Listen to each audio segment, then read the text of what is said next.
Just as the small intestine governs the Ye fluids, the large intestine governs the Jin, the young ones, as well as the diseases that arises from them. Lingshu 2 tells us the large intestine is the hollow viscera of communication.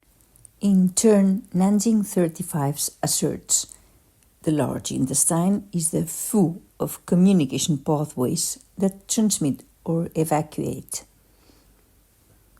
Along with the bladder, the large intestine is the last ferryman. It receives the turbid, and some authors argue that it still extracts a final fraction of the clear, which is also used to lubricate this Fu, and directs it to the Sanjiao to be further used. The final waste of the turbid will be eliminated by the large intestine in form of feces. In the Ritchie dictionary, it is said that in the body considered as a state, the large intestine has a function called Xuantao, which are the transit pathways.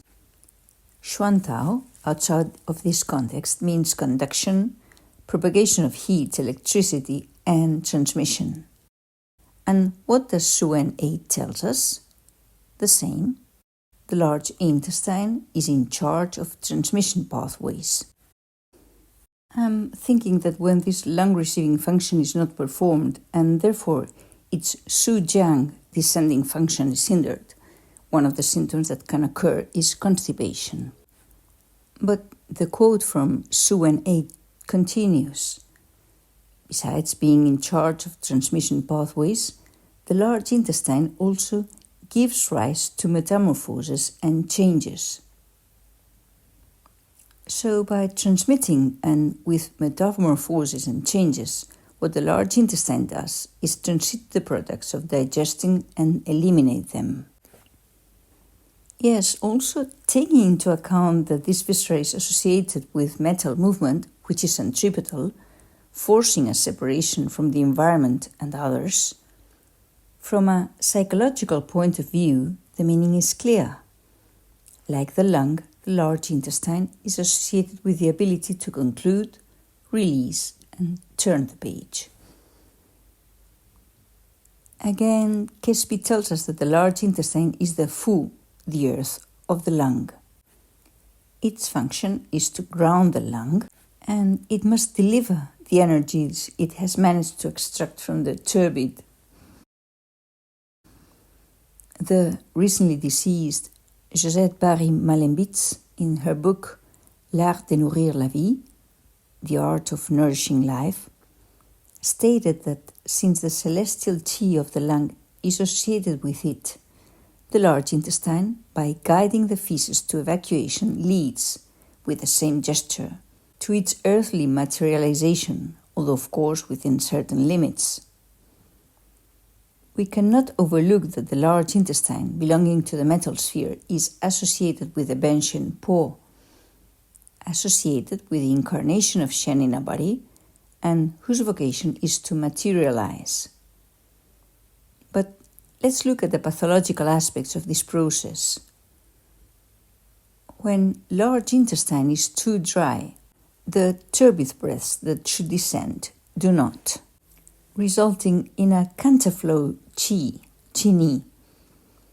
Then the breaths tend to ascend, specially disturbing the Sujian, descending function of the lung. Kespi associates this earth of the lung function, that is, correcting the Qi of the lung due to the large intestine dysfunction, with the point Dumai 3, which we analyzed in the online training seminars on Dumai points. And this acupoint is located in the metamer of the Shu point of large intestine, which is bladder 25. Certainly in certain pathologies that involve the lung and the upper jaw, often along with weakness in the legs, if you puncture Dumai 3, the Qi descends and corrects all the effects of this Qi. Both the symptoms of fullness at the top and the emptiness in the lower part of the body. In addition, Barry Malembitz tells us that the large intestine collects what has fructified in summer and condenses the breaths under the limit of the skin. And this seems highly interesting to me because pruritus facial and in the upper extremities is one of the clinical indications of Dv9, the point related to the large intestine that acts as the earth of the lung. But according to sinologists, a translation of the phrase from Nanjing 35 that takes into account a detailed analysis of the ideograms would say something like, large intestine transports with effort. Metamorphoses and changes arise from it. In other words, the transmission of the large intestine is a transmission carried out with effort. The entire process is a heavy task. This has led to the idea that the typology of a patient prone to being diagnosed with a disorder of this viscera is someone who, in their personal life, performs hard and heavy tasks, whether physical, psychological, or emotional. On the other hand, considering this idea of transmission, Francophone authors claim that the clinic that can result from a large intestine disorder includes neurological disorders, because of course it is responsible for transmitting, in this case, information. Clinical indications seem to support this claim, insofar as neuralgic or superficial pains without a known case, as well as certain paralysis, have been related to this Fu. The action points on the large intestine, aside from the already mentioned Dv9, are its Mu point, stomach 25, and its Shu point, which will be briefly discussed now.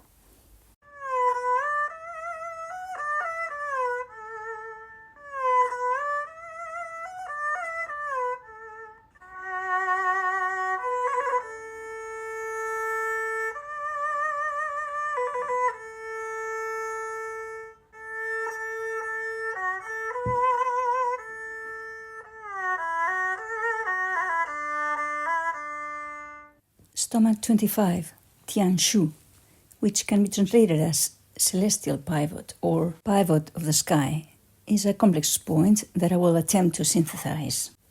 It is the Mu point of the large intestine, but it probably has expanded actions because the Nanjing 31 asserts that it is also a Mu point of the middle jiao, generally considered to be Renmai 12. There has been speculation about whether it is a point of the Chongmai.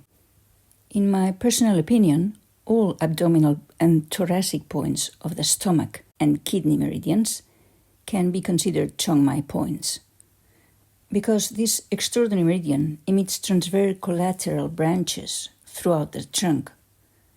So it makes sense to think that it intersects with these points. Additionally, the fact that Chongmai establishes a connection between anterior and posterior heavens would explain its convergence with points of the kidney and stomach meridians. Furthermore, the author Pierrot suggests that stomach 25 is a point of the Dai Mai, which also makes sense given the pathway of the meridian. And let's not forget its name, Tianshu, celestial pivot. Stomach 25 has other secondary names, which I won't analyze now, but one is called Chang, stream that evolves and amplifies in its long course to become a powerful qi.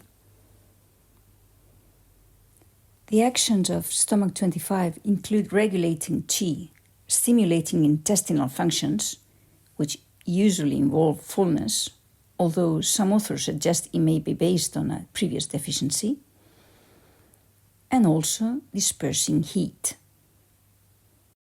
It addresses both wind heat in Yang Ming, or the qi layer, and heat humidity. The latter also makes sense because all stagnations tend to generate heat.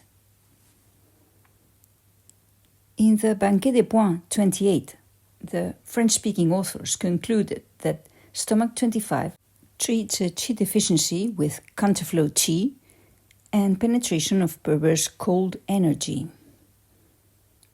This reminds me of its secondary ideogram, Chang, stream that evolves and amplifies to become a powerful Qi.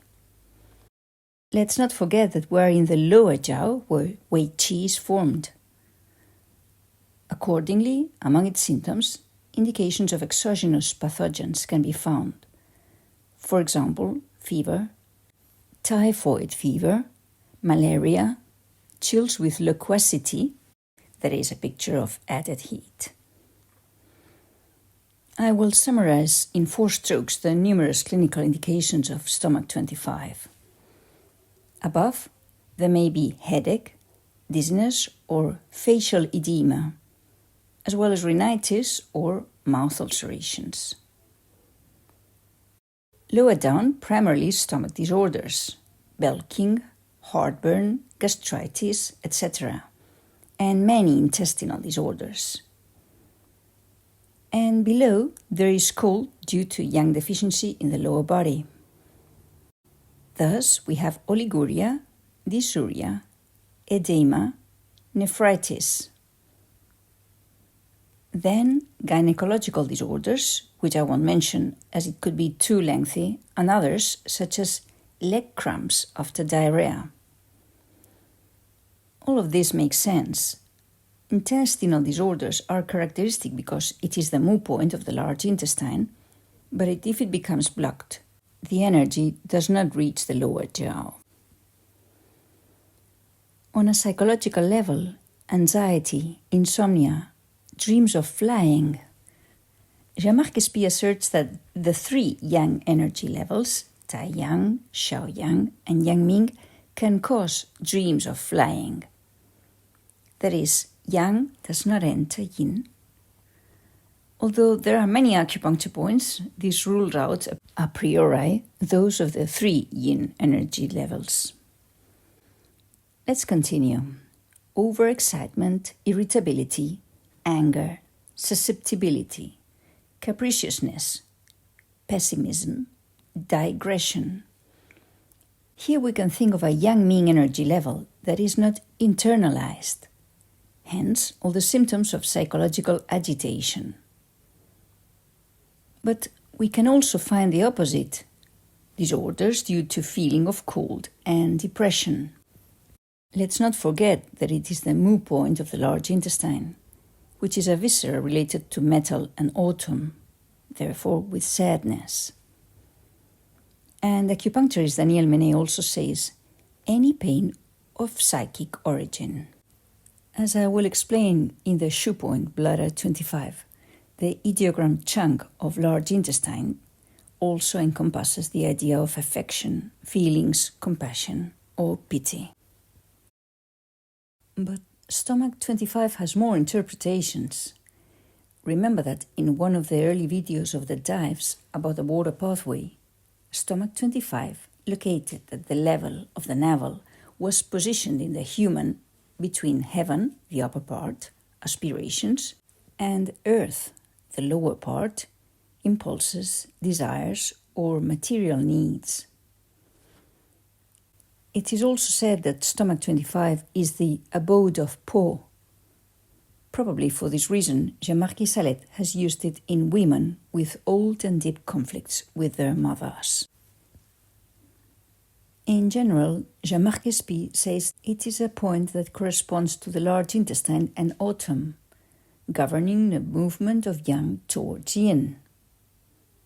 Psychologically, it is true that many clinical indications are of yang that does not internalize, in this case, a yang ming that does not close to yin.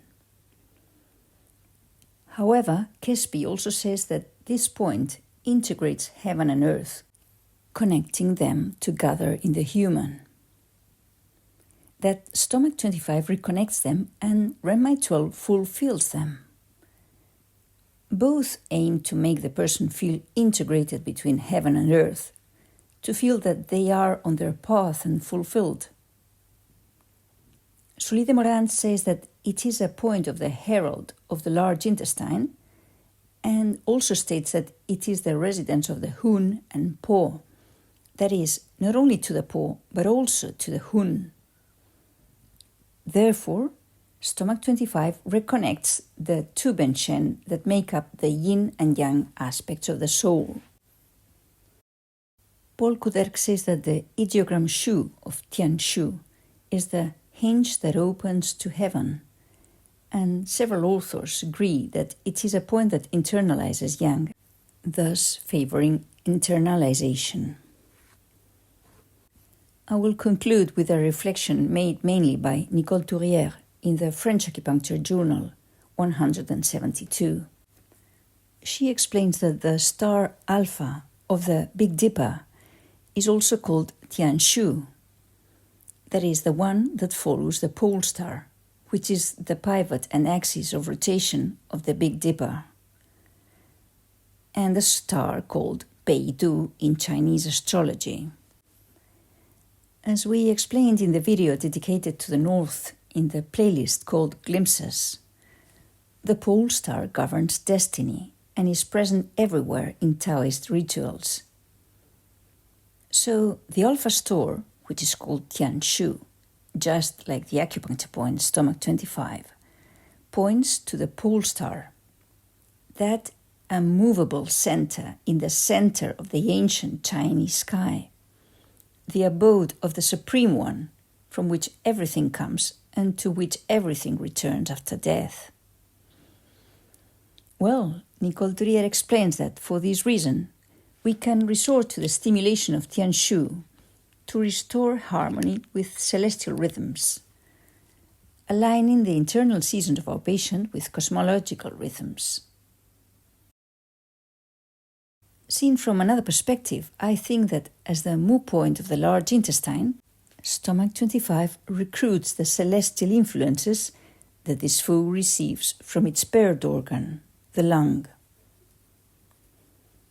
In any case, aside from these poetic explanations, what is clear is that it punctures and blocks the energy of the abdomen, correcting both abdominal and gynecological pathology, as well as chi stagnation.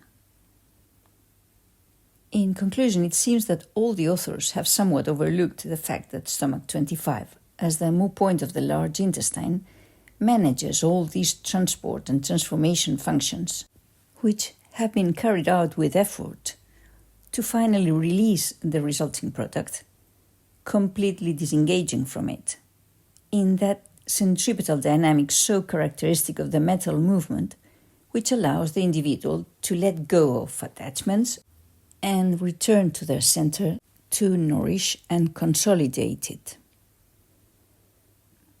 When we talk about the lung organ, we will see how its mu point, lung 1, also performs a similar gesture at the chest level.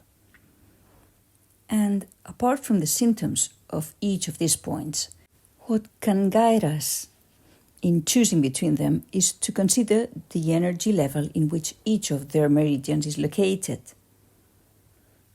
In the case of lung 1, located in Tai Yin, which is an energy level whose function is to open to the outside, in pathology we often find that the person who benefits from this is usually reserved or introverted, with no tendency to communicate their feelings or problems. On the contrary, the energy level in which the acupuncture point stomach 25 Tianshu is located is Yang Ming, whose function is to close to the inside.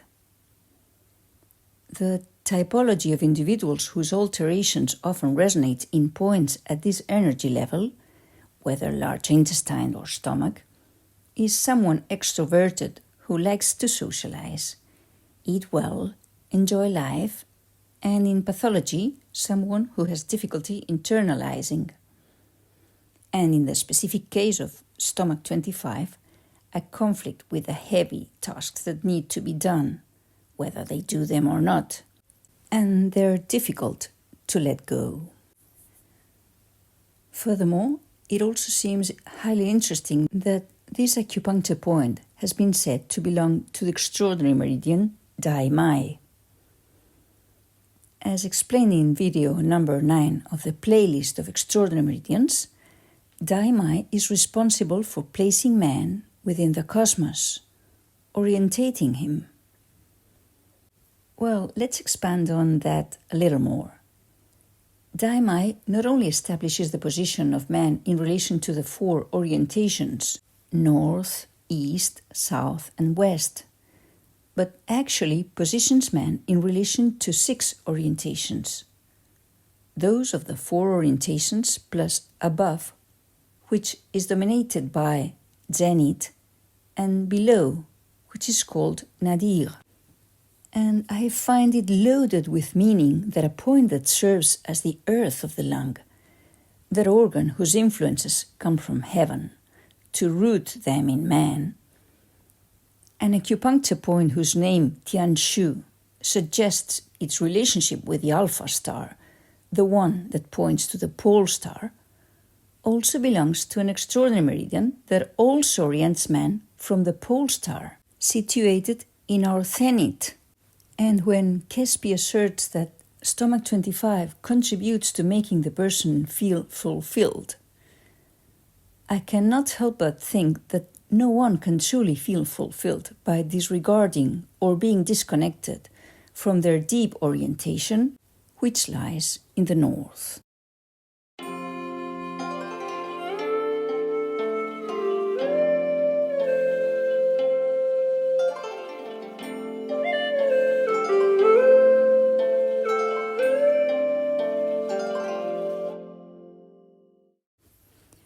Regarding the bladder 25 point, named Dachangshu, it is the shu point of the large intestine, as its name indicates.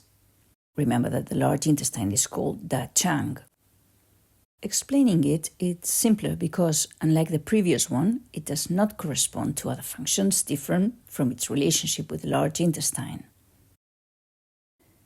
Reviewing the ideograms for this explanation, I found that in the Banquet des Points 37, a meeting that took place in 2001, it was mentioned that the ideogram Chang, besides viscera, intestines or guts, figuratively also encompasses the ideas of compassion, pity, affection or feeling, which is a meaning that in fact we also have incorporated into our own languages, Catalan, Spanish and English, when we say something like, I say this from the guts. And this connotation should not be disregarded when identifying the people or situations in which this point may be required.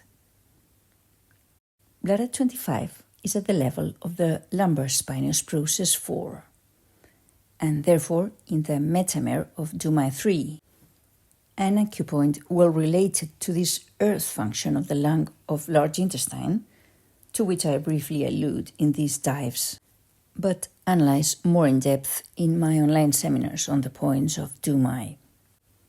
And I mention this to reinforce the idea already explained in the video of Daimai in the playlist of extraordinary meridians, that points belonging to the same metamer, although belonging to different meridians, point to the same sphere of action.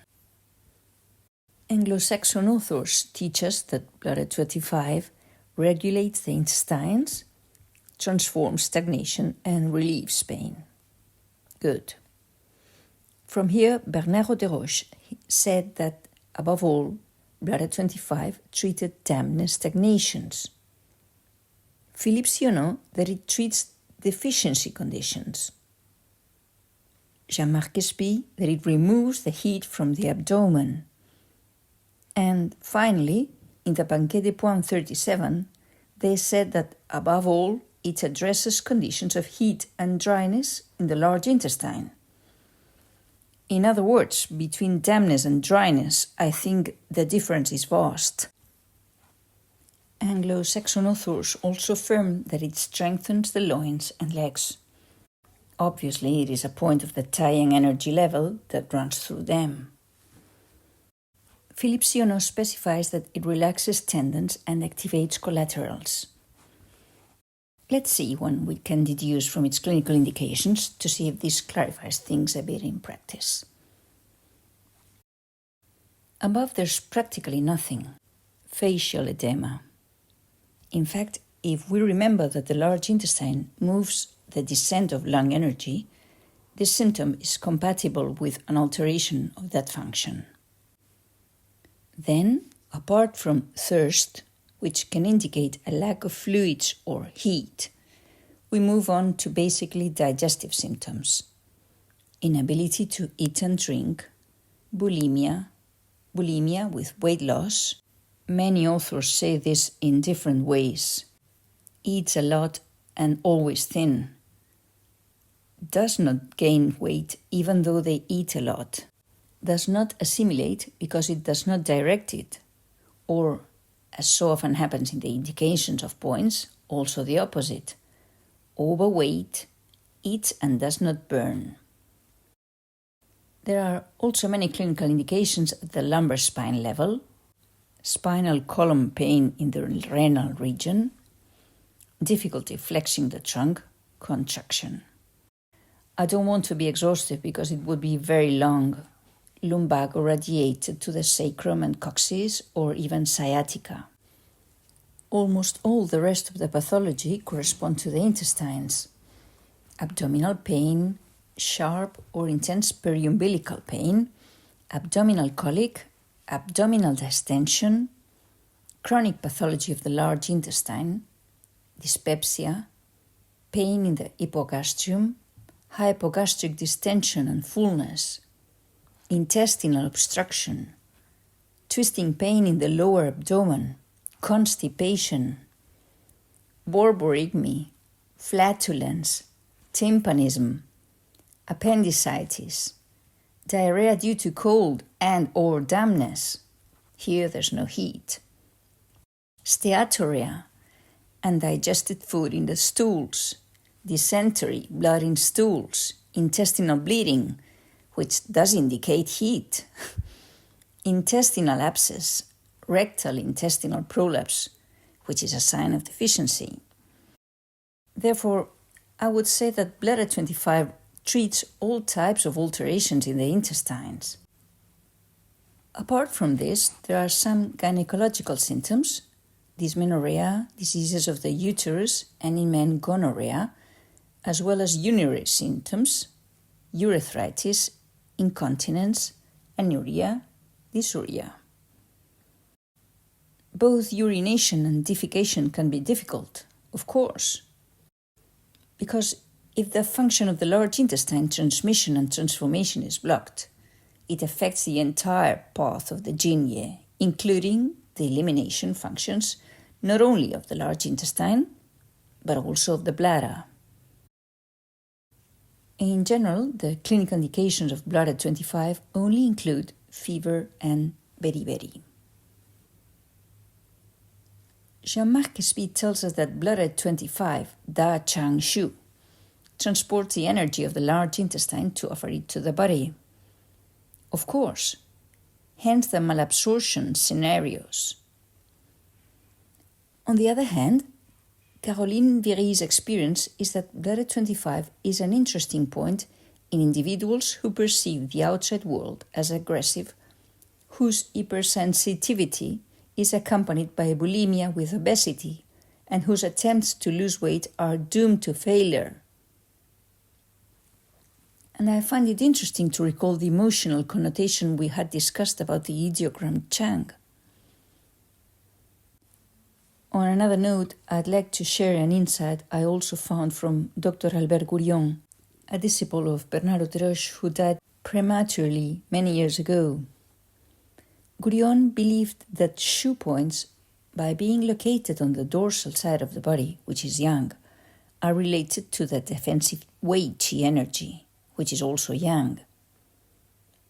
This idea would explain the mentioned general symptoms, fever and beriberi, but it will be interesting to keep this idea in mind to see if it aligns with the clinical indications of the rest of the shoe points.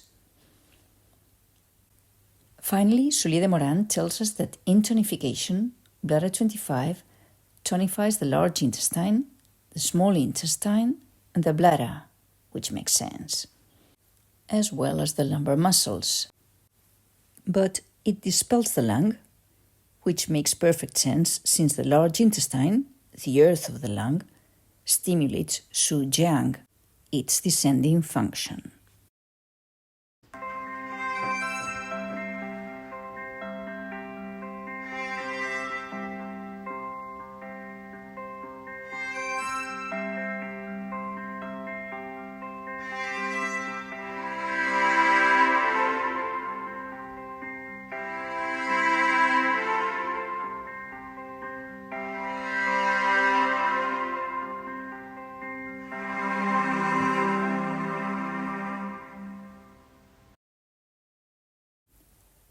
Although Francophone authors claim that the clinic that can result from a large intestine disorder, unlike that of the small intestine, does not include digestive disorders, the analysis we have just performed on the points that act on it does not seem to support their claim. At this point, it seems interesting to review the multiple interactions that occur between the Zhang-Fu. Now, we know that the lung has 3 Fu that serve as its earth: the spleen in the center, the kidney and the bladder as an axis between high and low, and of course this link with the large intestine, its coupled Fu. Therefore, we acupuncturists should continue to delve into physiology to maintain a broad perspective when analyzing symptoms, because the resolution of a patient's symptoms may be far from where they appear. In the psychological aspect, the resonances of the large intestine seem clear. It appears to depict individuals who laboriously work on their personal transformation process to ultimately be able to complete their cycles and let go of the residues. The pathological consequences would be the lack of this effort of realization and materialization, and, on the other hand, those individuals who accumulate everything, cling to everything, those hoarders that don't let go. Su and Eight concluded the phrase about the large intestine saying that metamorphoses and changes arise from it. Indeed, to be able to change, one must first have done work, whose conclusion requires leaving it behind. Only from there can a transformation take place, leading to a new cycle. In conclusion, I'd like to establish a comparison between the transit of the small intestine and that of the large intestine. The small intestine is linked to the heart, which is love, and to fire. Love tends toward union and fusion. The Fu of the small intestine, accordingly, absorbed everything without judgment or filters. It deeply engaged with everything. But in the same way, also because the heart is the mind, the small intestine is capable subsequently of beginning to discriminate between what is one's own and what should stay outside of me. This work is done on a daily basis in the events of everyday life. On the other hand, the large intestine, linked to the cosmic through the lung, materializes its intentions, carrying out the job, and then, as a good representative of metal, associated with otherness, separates from what has been done and lets go of it. That is to say, after the small intestine has been fully involved, the large intestine carries out all its work of transportation and transformation so that, in the end, it can get rid of everything that has been accomplished. Associated with mourning, it brings us in contact with the reality of life, far beyond our desires. So both participate in an entire process in life. First, the small intestine absorbs, gets emotional, and engages. Next, the large intestine works on it, directs it, and finally surrenders to the finite reality of our manifestation and releases it. In summary, 2 inevitable phases in any evolution process.